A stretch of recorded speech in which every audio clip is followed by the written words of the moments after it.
RoboFunLab from Porbandar.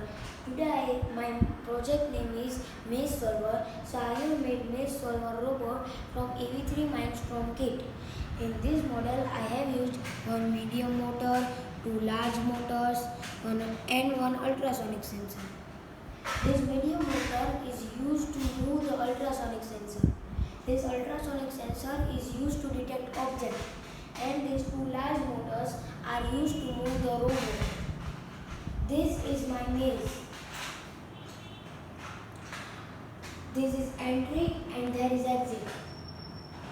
I have programmed my robot that it will run forward until it detects any object. When it detects any object, it will stop and check right side and left side. If right side is greater than left side, then it will turn right side, else left side. Let's see how it works.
Thank you.